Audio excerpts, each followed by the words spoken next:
आप सब पर सलाम थी। मैं यासिर रशीद हूँ और आप मेरा वीलॉग देख रहे हैं। नाज़रीन, इन दिनों में कि जब बात हो रही है कि हम बातचीत करेंगे और पाकिस्तान तहरीक इंसाफ कहती है इस्टेब्लिशमेंट के साथ बातचीत इसलिए करना चाहते हैं कि हम उन्हें उनकी हुदूद बताना चाहते हैं। तो एक पासिंग आउट तकरीब जिसमें आर्मी चीफ ने आज शिरकत की और उन्होंने वहाँ पे पास आउट होने वाले कैडेट्स से खिताब में बातें क्या की हैं। वो ये कहते हैं कि आइनी हुदूद का हमें अच्छे तरीके से मालूम है, हम दूसरों को भी आइनी हुदूद उनकी बताना चाहते हैं।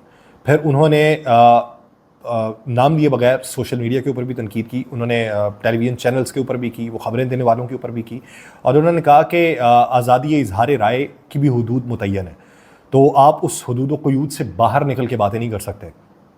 तो इस ज़मन के अंदर सुनने में ये आ रहा है कि नई एक पॉलिसी बनाई जा रही है बैनुल अक़वामी सतह के ऊपर भी, मुख्तलिफ़ प्लेटफॉर्म्स के जो ऑफिसेज़ हैं, हेड ऑफिसेज़, उनको भी वो इरसाल की जाएगी और इस ज़मन के अंदर पाकिस्तान में एक नई पॉलिसी मुरतब की जाएगी जो सोशल मीडिया को कंट्रोल करने के हवाले से होगी।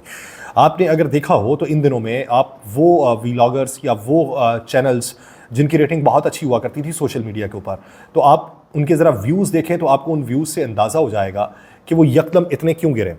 कि आप सुनने वाले जो हैं वो उनमें कमी वाक़ई हो गई है सुनने में, या फिर इसकी कोई और वजह है। तो ये बैकएंड पे कुछ चीज़ें तय पा रही हैं इस पॉलिसी के तहत कंट्रोल करने के हवाले से, कि कंट्रोल किया जाए कि हमारे यहाँ भी अक्सर औक़ात बहुत सी ख़बरें जो हैं वो मंतिक़ व मसलहत से भी बेबुनियाद होती हैं और ना कोई सर ना कोई पैर, खुद ही कोई बैठ के इख्तरा निकाल देगा कि सुनने में ये आया कि उसने मुलाकात की है और उस मुलाकात में ये नतीजा निकला है। तो यहाँ पे बेबुनियाद बातें भी बहुत सी कर ली जाती हैं क्योंकि आपसे पूछने वाला कोई नहीं है कि इसका सबूत क्या है आपके पास।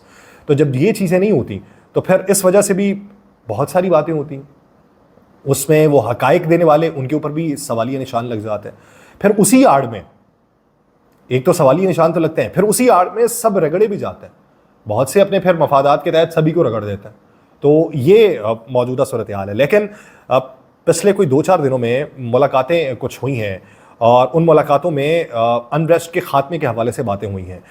एक साबिक लेफ्टिनेंट जनरल हैं जो मुलाकातों के हवाले से जिनका नाम काफ़ी काबिल ज़िक्र है, लेकिन उनके हवाले से एक शख्स ने एक जुमला भी इस्तेमाल किया है और वो ताश के एक पत्ते में एक किरदार होता है और उस किरदार की ताश के पत्ते में ज़रूरत नहीं होती, तो उससे मंसूब किया गया। जब ये बातें की गई हैं तो इसके बाद आप वो बंदे देखेंगे कि जो माजी में ये कहते थे कि पाँव रख के दिखाओ, तुम बढ़ के दिखाओ यहाँ पर, वो लोगों के लहजे इस हद तक नरम हुए हैं, वो कहते हैं कि जी आप कहें, अगर आप बात करना चाहते हैं कहें, हम खुद आपके पास हाजिर हो जाएंगे। तो इसी ज़मन के अंदर फवाद चौधरी साहब से पूछा गया कि क्या बानी पीटीआई डील कर रहे हैं, तो उन्होंने कहा कि जी डील कोई नहीं कर रहा, अगर वो डील करेंगे तो शहबाज शरीफ बन जाएंगे। अब इस ज़मन के अंदर मुलाकातें तो हैं, मुलाकातों से इनकार नहीं किया जा सकता, बातें भी आगे बढ़ रही हैं, लेकिन वो पैगाम क्या है कि जब आप कहें कि हम आइनी हुदूद बताना चाहते हैं और आगे से जवाब आए कि आइनी हुदूद का हमें इल्म है, हम आपको भी आइनी हुदूद बताना चाहते हैं, तो ये जो चीज़ें हैं ये मुस्तकबिल की हिकमत अमली को तय करती हैं, वहाँ के इशारे देती हैं कि बातें चल क्या रही हैं। क्योंकि जमीयत उलमा इस्लाम ने कराची के अंदर जलसा करना था, डिप्टी कमिश्नर शर्की जो हैं उन्होंने जलसा करने से इनकार कर दिया। उन्होंने कहा जी एसएसपी ईस्ट की एक रिपोर्ट है जिस पे जलसे की इजाज़त नहीं दे सकते, दहशतगर्दी की एक लहर है और उसके जो हालिया वाक़यात हैं उसके पेश नज़र इजाज़त नहीं दी जा सकती। इसी तरह की एक रिपोर्ट जो है वो पाकिस्तान तहरीक इंसाफ के जलसे को इजाज़त ना मिलने पर अदालत में पेश की गई थी। तो जज साहब ने पढ़ के कहा था मज़ा नहीं आया, तो उन्होंने ये पूछा कि इससे पहले किसी ने जलसा किया है, तो जवाबन ये कहा गया कि कुछ दिन पहले पाकिस्तान मरकज़ी मुस्लिम लीग ने एक जलसा किया था, तो उस पर उन्होंने बात ये की कि अगर वो कर गए, उनके खिलाफ आपने एक्शन नहीं लिया, उन पर कोई रेंजर नहीं लगाई, आपने रेंजर से मारकुटाई नहीं कराई, उनके ऊपर वाटर कैनन का इस्तेमाल नहीं किया, तो इन्हें भी करने दें।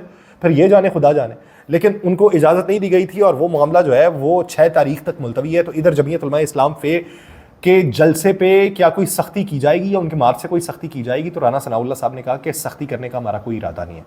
राना सनाउल्लाह साहब ने कहा कि मौलाना फजलुर रहमान से एहतराम का रिश्ता है, हमारे साथी हैं। नवाज शरीफ और शहबाज शरीफ से मौलाना फजलुर रहमान के ज़ाती ताल्लुकात हैं, उनसे बात होती रही है, होती रहेगी। मौलाना की समझने और अपनी बात समझाने की हम कोशिश करते रहेंगे।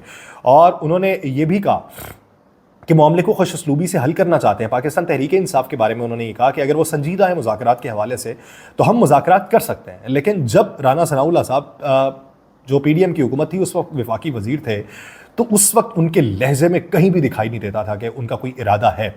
तो इस सवादी नज़र में क्या दिखाई देता है? वो बात जो मैंने पहले की एक दिन कि किसी तरफ से ये रिपोर्ट हुआ कि मियाँ नवाज शरीफ साहब ये चाहते हैं कि पॉलिटिकल स्टेक होल्डर्स बैठ के किरदार का तयन करें और पॉलिटिकल स्टेक होल्डर्स या जमहूरी रिवायात के तसलसल के लिए बात करें और कुछ अरसे के लिए ये चीज़ें छोड़ दें। लेकिन मैंने वहाँ पे ये एक बात ये भी की थी उस व्लॉग के अंदर कि ये फैसला अगर उन्होंने उस दिन किया होता जिस दिन उन्होंने विक्ट्री स्पीच की थी तो शायद उस दिन ये बेहतर फैसला होता।